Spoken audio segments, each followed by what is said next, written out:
আসসালামু আলাইকুম। সবাই কেমন আছেন? আশা করি সবাই ভালো আছেন। আমিও আল্লাহর রহমতে আপনাদের দোয়ায় অনেক ভালো আছি। আজকের ভিডিওটি হলো নেশা নিয়ে। আসলে নেশা এমন একটা জিনিস যা আমাদেরকে আস্তে আস্তে ধ্বংসের দিকে নিয়ে যায়। তো চলুন আজকে আমরা বাংলাদেশের সবচেয়ে বড় এবং 10টি ভয়ঙ্কর নেশার কথা বলবো। তো চলুন কথা না বাড়িয়ে ভিডিওতে চলে যাই। আমাদের লিস্টের 10 নম্বরে রয়েছে তামাক। তামাককে অনেকেই হালকাভাবে নেয়, কিন্তু এটা ধীরে ধীরে শরীরের প্রতিটি অঙ্গ নষ্ট করে। আর খাত নামে এক ধরনের গাছের পাতা চিবিয়ে মানুষ সারাদিন জেগে থাকে, কিন্তু ভেতর থেকে শরীর শুকিয়ে যায়, মস্তিষ্ক দুর্বল হয়ে পড়ে। 9 নম্বরে রয়েছে ঘুমের ট্যাবলেট, স্লিপিং পিল। প্রথমে অনেকে ঘুমের জন্য ব্যবহার করে, কিন্তু ধীরে ধীরে এটা ছাড়া ঘুম আসে না। তারপর বেশি মাত্রায় খেলে মানুষ সম্পূর্ণ পাগল হয়ে যায়, এমনকি আত্মহত্যাও করে ফেলে। 8 নম্বরে রয়েছে ইনজেকশন নেশা। কেউ কেউ শরীরে নেশা জাতীয় ইনজেকশন নেয়। এটা শুধু শরীর না, রক্তকেও বিষাক্ত করে ফেলে। হেপাটাইটিস, এইডস এসব ভয়ঙ্কর রোগ এর মাধ্যমে ছড়ায়। এটা মানুষের জীবনের সবচেয়ে ভয়ঙ্কর ফাঁদ। 7 নম্বরে রয়েছে পাতার সিগারেট, গোল্ড লিফ, বিড়ি। এগুলোকে অনেকে হালকাভাবে দেখে, কিন্তু আসলে এগুলো ধীরে ধীরে মানুষকে মারাত্মক ফুসফুসের ক্যান্সার ও হার্টের রোগে ঠেলে দেয়। একবার অভ্যাস হলে ছাড়া খুব কঠিন। 6 নম্বরে রয়েছে প্যাথেডেন।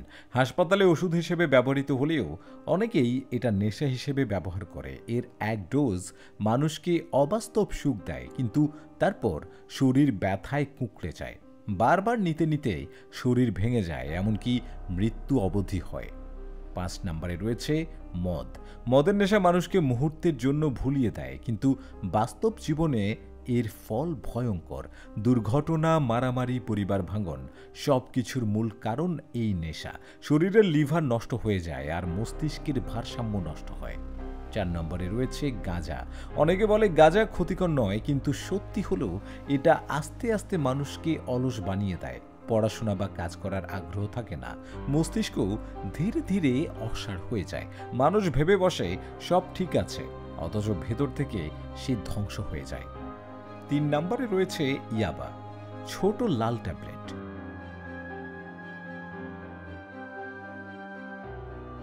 কিন্তু এর শক্তি ভয়ঙ্কর। এটা মানুষকে কৃত্রিম শক্তি দেয় এবং মস্তিষ্ককে পাগল করে ফেলে।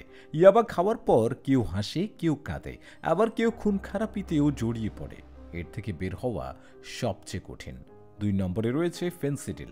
বাংলাদেশের সবচেয়ে বেশি ছড়ানো নেশার মধ্যে এটি অন্যতম। সাধারণত সীমান্ত থেকে চোরাই পথে আসে। খাওয়ার পর মানুষ ধীরে ধীরে ঘুম ঘুম হয়ে যায়, কাজ করার ক্ষমতা কমে যায়। দীর্ঘদিন নিলে শরীর ভেঙে পড়ে আর মস্তিষ্ক অকার্যকর হয়ে যায়। 1 নম্বরে রয়েছে হিরোইন। এই নেশার দাম অনেক বেশি, কিন্তু এর দাসত্বে একবার পড়লে মুক্তি পাওয়া কঠিন। মানুষ একবার হেরোইন নিলে তার শরীর ধীরে ধীরে ক্ষয় হতে থাকে, চোখের আলো নিভে যায়, মুখ শুকিয়ে যায়। এটা পরিবারকে ধ্বংস করে দেয় এবং মৃত্যুর দিকে ঠেলে দেয়। শেষ কথা, ধন্যবাদ বন্ধুরা, আজকের ভিডিওটি এ পর্যন্তই। তবে যদি নেশা থেকে মুক্ত থাকতে চাও তাহলে খারাপ সঙ্গ ছেড়ে ভালো মানুষের সঙ্গ নাও, নামাজ রোজা পড়ো, আল্লাহর জিকির করো। আর বন্ধুরা, এই 10টি নেশার মধ্যে সবচেয়ে বড় নেশা কোনটি তোমরা অবশ্যই কমেন্টে জানাবে। আর আমাদের পরবর্তী ভিডিও পেতে অবশ্যই আমাদের চ্যানেলটির সাথে থাকবে এবং আমাদের চ্যানেলটি অবশ্যই সাবস্ক্রাইব করে পাশে থাকা বেল আইকনটি বাজিয়ে দিবে। তো ধন্যবাদ বন্ধুরা, ভালো থাকবেন, সুস্থ থাকবেন।